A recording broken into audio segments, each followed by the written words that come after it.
పక్షాన స్వాగతం పలుకుతూ మాట్లాడవలసిన సంతోషమైన విషయం. ఎందుకంటే ఇప్పుడే అంజిరెడ్డి గారు చెప్పినట్టు పటంచెరు ఒక ఇండస్ట్రియల్ హబ్.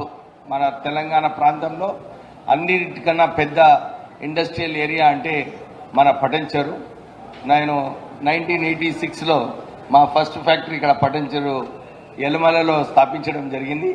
ఆ రోజులలో రోజు వచ్చేవాడిని సంగారెడ్డికి, ఏదో ఒక డిస్ప్యూట్ ఉండే ల్యాండ్లో. సో రోజు కూడా వచ్చి సంగారెడ్డి కోర్టు చుట్టూ తిరిగేవాడిని.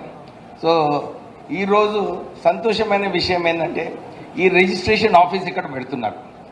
మనం మొన్న ముఖ్యమంత్రి గారు డావోస్ వెళ్ళినప్పుడు కూడా వారు ఏదైతే ఆలోచన ఉందో ఈ తెలంగాణ రైజింగ్ 2047లో మనము 3 ట్రిలియన్ ఎకానమీ చేయాలని చెప్పి వారు చాలా కష్టపడుతున్నారు.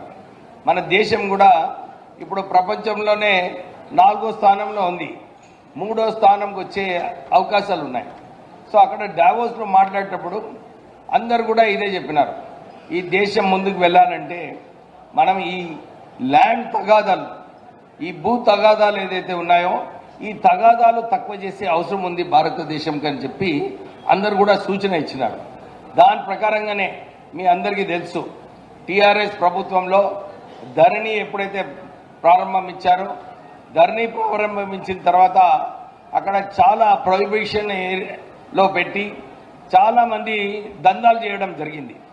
ఆ దందాల వలన ఇప్పుడే అంజిరెడ్డి గారు చెప్పినట్టు ఎక్స్ట్రా రిజిస్ట్రేషను, భూ తగాదాలు, మళ్ళా కోర్టుకి వెళ్ళడము, ఇవన్నీ కూడా పోవాలంటే మనం రెవెన్యూ శాఖ మంత్రి వర్లు అరే సునో సార్ ఆప్కా హీ చల్ రహా హై శ్రీనివాస్ రెడ్డి గారు మనకు భూభారతి ఈ ప్రోగ్రాం ఏదైతే తీసుకున్నారో చాలా చక్కటి ప్రోగ్రాం తీసుకున్నారు మంత్రి గారు. దీన్ని మంచిగా ఇంప్లిమెంట్ చేస్తే డెఫినెట్లీ ఏదైతే భూ తగాదాలు ఉన్నాయో ఇవన్నీ కూడా పోవాలి. ఎందుకంటే ఇప్పుడే రాజీవ్ గాంధీ హనుమంతరావు గారు చెప్పినట్టు చాలా తక్కువ మంది ఒక్కసారి 2 సార్లు వారు భూమి అమ్మడమైనా కానీ కొనడమైనా కానీ మన రిజిస్ట్రార్ ఆఫీస్కి వెళ్తారు. అంటే వీళ్ళ మన దేశంలోనే భూమి సరిగా ఉన్నప్పుడే ఒక విలువ ఉంటుంది.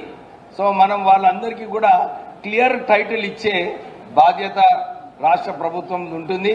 సో ఈ భూభారతి స్కీమ్ ఏదైతే ఇంప్లిమెంట్ చేస్తున్నారో ఇది మంచిగా ఇంప్లిమెంట్ చేస్తూ మన ప్రజలకు ఉపయోగపడేలాగా ముందుకు వెళ్ళాలని చెప్పి కోరుతూ మళ్ళొకసారి ఐజీ రిజిస్ట్రేషన్ స్టాంప్స్ ఆఫీస్కి, డిఐజీకి, ఇతర అధికారులకు అందరికీ కూడా అభినందనలు చెప్తూ ముగిస్తున్నాను. జై హింద్.